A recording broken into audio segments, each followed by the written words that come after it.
안녕하십니까. 채식과 치유라는 제목으로 오늘 제8강 강의를 시작하도록 하겠습니다. 자, 성경에는 창세기 1장 29절에 하나님이 가라사대 내가 온 지면에 씨 맺는 모든 채소와 씨 가진 열매 맺는 나무를 너희에게 식물로 주겠다라고 말씀을 하셨습니다. 견과류와 과일, 텃밭과 들판에서 나는 채소와 곡물들, 이런 것들이 우리들에게 주어진 음식이라고 제가 말씀을 드렸습니다. 자, 여기 보게 되면 곡식과 과일과 채소와 견과 중에는 우리가 필요로 하는 모든 식품 성분들이 발견된다라고 하고 있습니다. 무슨 말인가 하면 하나님께서 창세기 1장 29절에 준 그 음식은 우리에게 있어서 최적의 식품이고 모든 살아가는 데 있어서 필요한 영양소들을 충분히 그 음식들을 통해서 섭취할 수 있고 또 좋은 피를 만드는 데 필요한 영양소들을 우리가 얻을 수 있다라고 하는 사실을 우리가 기억할 필요가 있습니다. 자, 이 풀을 뜯어 먹고 있는 소, 영양분이 부족할까요? 그렇지 않습니다. 전혀 부족하지 않습니다. 이 소의 제1위에는 다량의 미생물들이 있는데요. 여러분들 이 소가 풀을 뜯어 먹잖아요. 그렇죠? 그러면 사실 이 소의 풀은 사람은 소화를 시킬 수가 없습니다. 그런데 하나님께서는 소를 만들고 이 풀을 소화시키기 위한 위를 4개나 주셨어요. 그리고 그 위 안에 보게 되면 매우 많은 미생물들이 서식하고 있는 것을 보게 됩니다. 그래서 이 미생물들이 그 소화하기 힘든 그 풀들을 소화할 수 있도록 돕고 그 풀들을 먹으면서 미생물들의 수가 증가하고 그 미생물들을 또 소가 뭐예요? 영양분으로 흡수하면서 또 단백질을 또 섭취하고 또 이 풀에 있는 단백질을 또 섭취하고 그 과정에서 나오는 또 지방을 또 우리가 이 소들이 섭취하게 돼서 이 소는요 정말 무게도 많이 나가고 살도 많이 찌고 힘도 세고 건강한 짐승임을 우리가 볼 수가 있습니다. 자, 소에게는 정해진 음식물이 있습니다. 소의 소화 기간에 맞는 음식을 하나님께서 주셨고 그 음식을 통해서 소는 모든 건강을 다 누릴 수 있게 되는 것입니다. 여러분, 사람은 어떨까요? 좀 전에 제가 말씀드린 그 음식이야말로 정말 우리에게 매우 중요한 음식이다.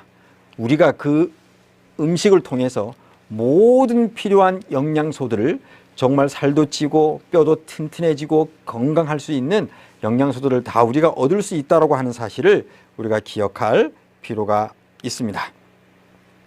이탈리아의 피렌체 대학에서 아주 흥미로운 실험을 좀 하게 되었습니다.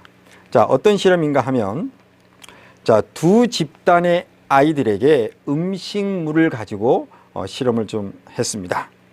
자, 한 그룹의 아이들에게는 곡물류, 콩류, 또 채소 위주의 저지방식 식단을 먹였고요. 아까 창세기 1장에 나와 있는 그런 음식입니다.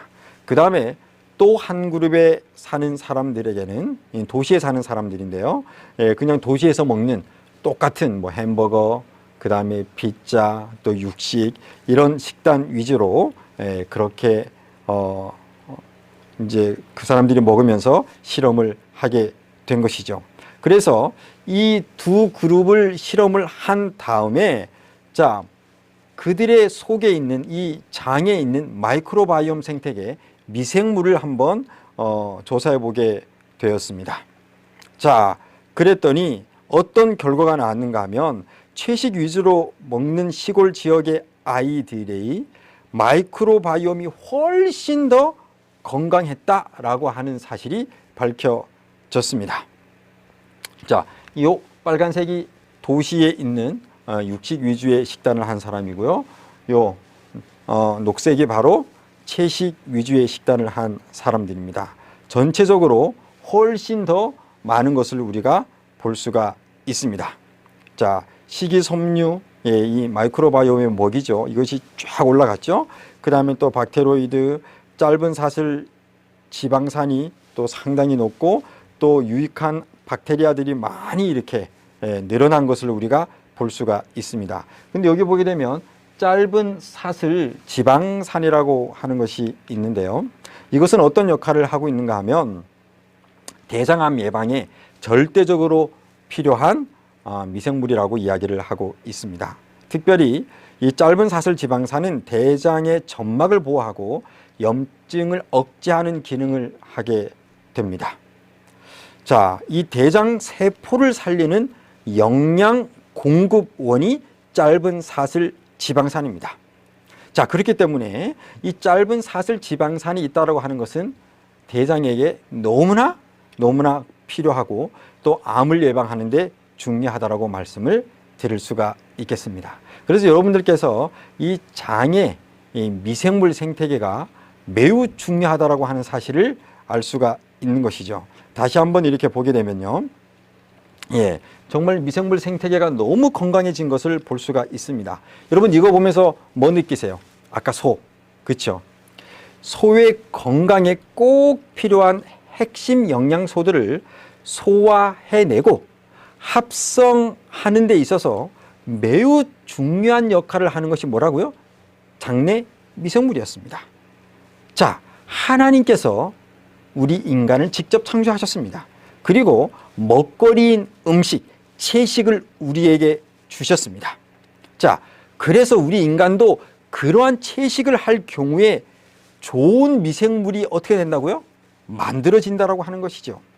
그래서 면역력이 좋아지는 것은 물론 건강에 필요한 모든 영양소들을 잘 소화시키고 또 필요할 경우 미생물과 여러 가지 복합한 이 소화 효소 시스템에 의해서 합성해내는 데 있어서 매우 중요한 역할을 하고 있는 것이 장내 미생물입니다. 더욱이 이 장내 미생물은 면역세포인 이 T세포와 긴밀하게 분자를 통해서 소통하고 T세포를 건강하게 하는 데 있어서 매우 중요한 역할을 하고 있는 것이죠. 그렇기 때문에 제가 여러분들에게 강조하고 싶은 것이 있습니다. 채식을 하는 이유 중에 많은 사람들이 식량 부족의 문제, 환경 이슈, 또 동물 사랑 등 많은 이유가 있지만 더욱더 본질적인 이유는 창조주 하나님께서 인간의 몸을 만드시고 거기에 맞는 음식을 주셔서 필요한 모든 영적, 육적, 사회적 건강을 누리도록 만드신 분에 대한 믿음의 문제라고 하는 사실입니다. 많은 사람들이 이 믿음이 없기 때문에 자본의 논리에 의해서 그 육식을 해야지만 꼭 건강해질 것 같은 그런 생각을 가지고 있지만 사실은 전혀 그렇지 않습니다. 여기 몸을 죽이는 자본의 밥상이라고 하는 내용이 유튜브에 있는데요. 자, 여기서 제가 몇 커트를 좀 가지고 왔습니다. 자, 모든 단백질은 어디에서 나온 것입니다? 다 식물에서 나온 것입니다. 전부 다입니다. 고기를 먹어서 섭취하는 단백질은 다 식물 단백질이 재활용된 것이라고 이렇게 이야기를 합니다. 그러면서 현미쌀 한 그릇과 브로콜리면 자, 충분히 하루 영양소가 갖춰져 있다라고 이렇게 이야기를 하고 있습니다.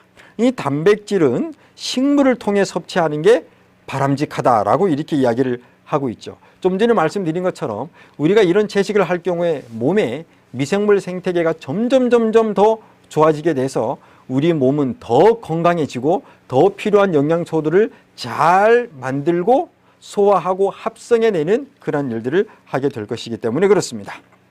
그러면서 단백질을 합성하는 것은 이 아미노 애시드, 아미노산, 이것은 식물만 할 수 있다라고 이야기를 하고 있습니다. 그리고 힘을 키우고 근육을 단련하려면 닭고기나 생선이 필요하다라고 주장하는 사람들이 많이 있죠. 전적으로 말도 안 된다고 이 닥터 밀턴 이분은 이야기를 하고 있습니다. 그러면서 채식만으로 필요한 영양을 모두 섭취할 수 있나요? 라는 이 질문에 대하여 이렇게 이야기합니다. 지구에서 가장 덩치가 크고 힘이 센 육상식물은 전부 다 뭐다? 채식 동물이다 라고 하는 사실을 강조하고 있습니다. 그러면서 채식을 하면 영양 상태가 극적으로 좋아지게 됩니다. 제가 이 영상을 보고 그 밑에 댓글을 보니까 채식을 해야 될지 말아야 될지 정말 망설이고 있었는데, 이 영상을 보면서 제가 채식을 굳히게 되었다라고 하는 그러한 댓글들을 많이 보았습니다.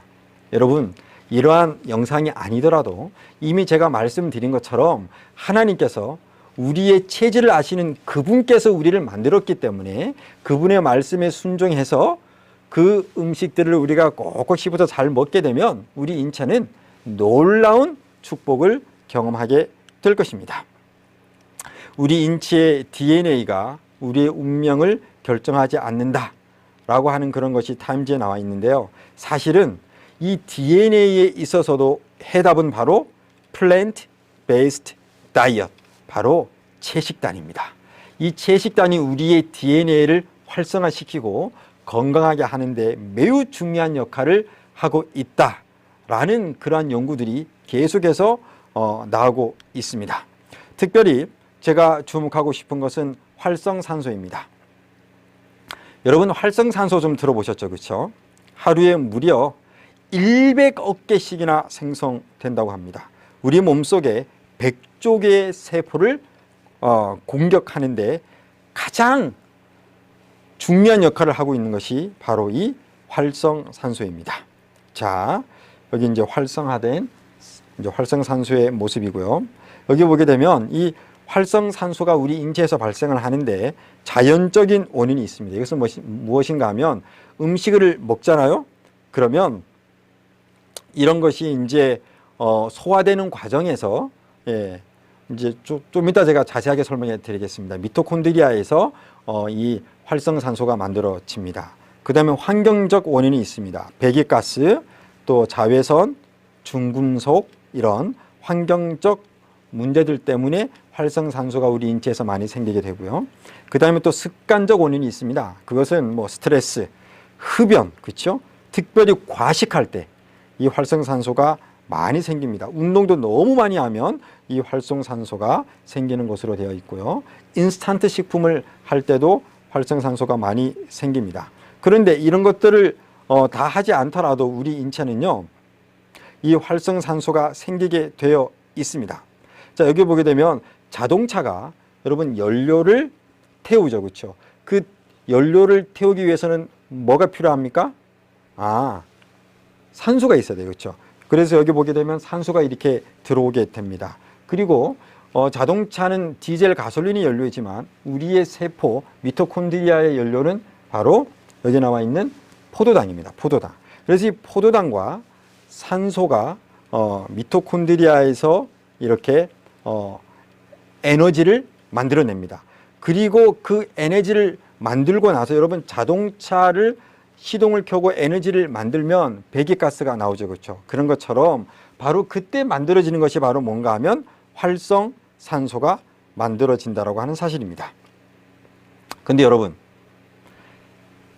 사실은 자동차도 이게 산소와 연료가 있어서만은 안 됩니다. 무엇을 해야 돼요? 스파크가 있어야 됩니다. 이 키를 돌릴 때 그냥 스파크가 막 번지면서 쫙 이렇게 불을 일으키죠. 그렇죠? 우리 이 미토콘드리아도 이렇게 되기 위해서 스파크가 사실 있어야 됩니다.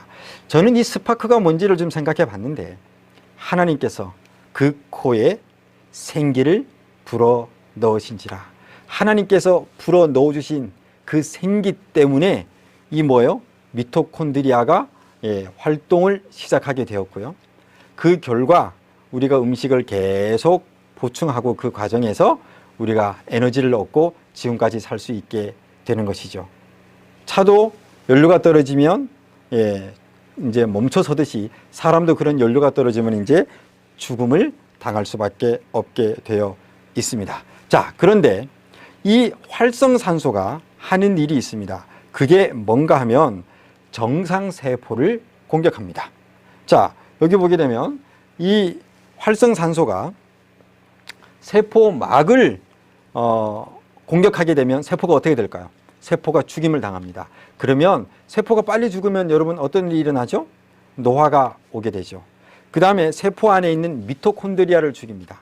그러면 미토콘드리아 수가 점점 줄어들어요. 그럼 이것이 에너지를 생산하는 거기 때문에 사람들이 아이고 기운 없어, 힘 없어, 이 미토콘드리아 숫자가 점점 줄어들어서 그렇게 된 것입니다. 그 다음에 또 하나 DNA를 어떻게 해요? 이 세포 핵 안에 있는 이 DNA를 공격하게 됩니다. 그러면 DNA가 죽고 또 변질이 되고 그래서 질병이 찾아오게 되어 있습니다. 자, 그래서 이 활성산소는 암을 만들기도 하고 노화의 원인이기도 하고 당뇨, 위염, 아토피, 신경계 질환 대부분의 모든 질병의 원인, 그것이 1차적으로 활성산소라고 말씀드릴 수가 있겠는데요.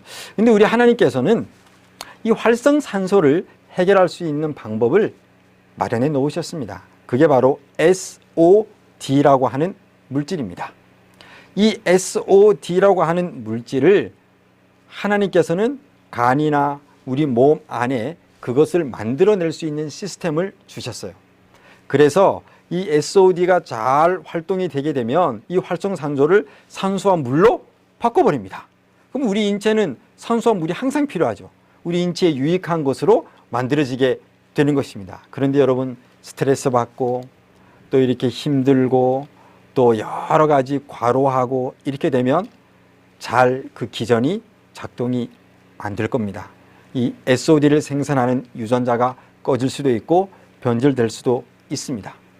자, 그래서 우리는 이 SOD를 외부 음식을 통해서 만들 수 있도록 하나님께서 디자인해 놓으신 것입니다. 그게 바로 녹색콩이나 버섯, 배추, 밀싹, 이런 것들을 먹으면, 즉 다른 말씀으로 드리면 채식을 하게 되면 이 활성산소의 문제를 해결할 수 있는 이 SOD를 충분히 만들 수 있다고 하는 사실입니다. 그것이 이제 다른 말로 산화, 이 활성산소가 산화를 시키는 거거든요. 그래서 항산화 물질이 든 음식들이 쫙 보게 되면 우리가 즐겨 먹는 바로 이 채식 음식들이 되겠습니다. 자, 이래서 이런 것들을 통해서 우리는 아주 건강을 회복할 수 있게 됩니다. 자, 그러면 베타카로틴이라고 하는 것을 좀 말씀을 드리겠습니다. 우리가 이 항산화 물질 중에 비타민 C, 비타민 E, 또 베타카로틴, 이것이 아주 대표적인 항산화 물질인데요. 그런데 이 베타카로틴에 대한 흥미로운 연구가 한번 진행이 됐는데, 이 폐암 환자들에게서 이 베타카로틴이 부족하다라고 하는 것이 밝혀졌습니다. 근데 특별히 일반 폐암이 아니라 아주 치명률이 높은 폐암에서 그게 밝혀진 거예요. 근데 이것들은 당근이나 시금치나 고구마나 살구에 많이 들어가 있는 것이 베타카로틴입니다. 그래서 이 사람들이, 특별히 건강 기자들이 어떻게 해석을 했는가 하면, 이 베타카로틴을 건강보조식품으로 만들어서 먹으면, 그것만 쏙 빼서 먹으면 폐암에 안 걸릴 것이다 라고 이렇게 기사를 내서 막 만들기 시작한 것입니다. 그래서 이런 것들을 그냥 먹기 좀 힘드니까, 계속 씹어 먹기 힘드니까, 이런 몸에 좋은 것들을 우리가 갈아서 먹자. 그래서 한때 녹즙기도 유행한 원인이 되기도 하였습니다. 그러다가 이 건강보조식품이 돈이 별로 안 돼요. 그래서 이것을 약제, 즉 폐암 억제제 혹은 치료제로만 승인이 되면 정말 좋겠다 싶어가지고 이 사람들이 실험을 했습니다. 1만 명의 위약을 투여한 그룹과 또 베타카로틴을 투여한 1만 명을 상대로 실험을 하게 되었는데요. 자, 실험 결과를 보게 되면, 자, 이렇게 베타카로틴을 첨가제로 먹은 사람들이 심장병이나 이 폐암을 전혀 막지 못했다. 심지어 더 어떻다? 해로웠다 라고 이렇게 이야기를 하고 있는 것이죠. 실제로 이렇게 보게 되면, 암 발생률입니다. 베타카로틴을 먹은 사람들의 암 발생률은 훨씬 더 높습니다. 안 먹은 위약, 먹지 않은 사람들이 훨씬 더 낮게 나왔음을 알 수가 있습니다. 제가 왜 이 말씀을 드리는가 하면 여러분들이 건강보조식품이나 그 다음에 다양한 형태의 정제된 그것만 축출해서 뽑은 그런 음식들이 시중에 많이 판매되고 있습니다. 정말 죄송하지만 뉴스타트는 생활 습관 운동입니다. 처음부터 제가 말씀드린 하나님께서 우리에게 주신 그 음식들을 잘 먹는다라고 한다면 우리의 면역력이 올라가고 마이크로바이옴 장내 미생물 생태계가 좋아져서 필요한 모든 것들을 다 공급해 줄 것이라고 하는 사실을 여러분들이 꼭 아셨으면 좋겠습니다. 자, 이렇게 우리가 무엇을 어떤 특별한 영양분을 뽑아 가지고 특별한 효과가 있는 어떤 물질을 뽑아서 먹는 것은 자제하시는 게 좋습니다. 뉴스타트는 생활 습관 운동이기 때문에 통곡식을 있는 채소나 있는 어떤 그런 건강에 좋은 채식 음식들을 꼭꼭 씹어서 먹으면 장내 미생물 잘 만들어지겠죠. 그리고 그런 것들은 필요한 모든 영양소들을 합성해내고 또 우리가 건강하게 살 수 있도록 면역 시스템을 올리는 데 매우 중요한 역할을 하게 될 것입니다. 자, 그래서 채식이 활성산소를 없애고 또 우리가 세포를 건강하게 항상 유지하고 질병을 걸리는 것으로부터 막도록 하는데 매우 중요하다 말씀드릴 수 있겠습니다. 자, 그 다음에 우리가 왜 채식을 해야 되느냐? 그것은 3대 영양소의 균형 때문에 그렇습니다. 단백질과 탄수화물과 지방이 55에서 70%, 7에서 20%, 15에서 30% 이렇게 되어 있습니다. 자, 이 단백질은 7%에서 20% 정도면 충분합니다. 자, 쌀에도 여러분 단백질이 들어있어요. 8, 9% 이렇게 쌀에도 들어있습니다. 그래서 여러분들이 현미 먹고 또 콩 조금 먹고 그다음에 좀 전에 말씀드린 것처럼 아주 간단하게 여러분들이 먹어도 충분히 영양분은 다 만들어지게 되는 것입니다. 이 탄수화물은 뇌와 근육 운동의 에너지원이고요. 단백질은 근육을 구성하고 또 항체 성분이고 피부의 탄력을 유지하고 그 다음에 적혈구의 구성 성분으로 중요한 그런 것으로 쓰이고 있습니다. 자, 지방은 뇌와 신경세포를 구성하는 주요한 물질이죠. 그 다음에 체온 유지에도 관여하고 또 세포막을 구성을 합니다. 그래서 여러분들께서 이 균형이 맞을 때 우리의 인체 면역 시스템은 아주 좋아지게 되어 있습니다. 근데 만약에 육식을 하게 되면 여러분 고깃집에 가면 어떤 사람은 그러더라고요. 고깃집에 와서 너 왜 밥 먹냐? 다른 거 먹지 마라. 고기만 먹어라. 그러면 그게 어떻게 될까요, 여러분? 아주 그냥 고기의 양이 쫙 올라가겠죠. 뭐 단백질 막 40%, 그렇죠? 그 다음에 또 뭐예요? 지방 그만큼 들어있으니까 40%. 그 다음에 또 뭐예요? 탄수화물 1, 20%. 이렇게 먹게 되면 그 균형이 깨지게 됩니다. 그러면 장내 미생물도 또 우리의 면역 시스템도 완전히 다 혼란스러워지게 되는 것이죠. 그래서 3대 영양소의 균형을 위해서도 우리는 뭘 해야 된다? 채소를 해야 된다라고 말씀을 드릴 수가 있겠습니다. 자, 그 다음에 왜 또 채식을 해야 되느냐? 그 다른 이유는 식이섬유가 아주 중요하기 때문에 그렇습니다. 이 식이섬유는 동물성 음식에는 전혀 없다고 하는 사실입니다. 근데 이 식이섬유는 수용성이 있고 불용성이 있습니다. 사과나 바나나, 감귤류 대부분이 뭡니까? 과일들이죠. 또 해조류, 귀리, 보리, 견과류 이런 것들은 수용성 식이섬유가 있습니다. 그런데 여러분들이 먹는 나물들 있죠. 주로 나물들, 시금치, 부추 뭐 이런 것들, 고구마, 감자 이런 것들은 불용성 식이섬유가 되겠습니다.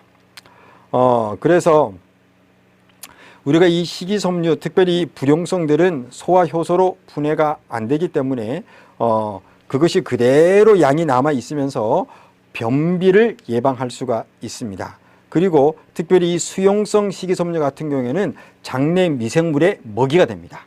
그래서 여러분들께서 과일을 많이 먹게 되면 정말 배변 활동이 잘 이루어지고 화장실도 아주 기쁘게 여러분들 갈 수 있게 되는 것이죠. 그리고 이 식이섬유는 공이다 당뇨를 조절하는데 매우 중요한 역할을 하고 있습니다.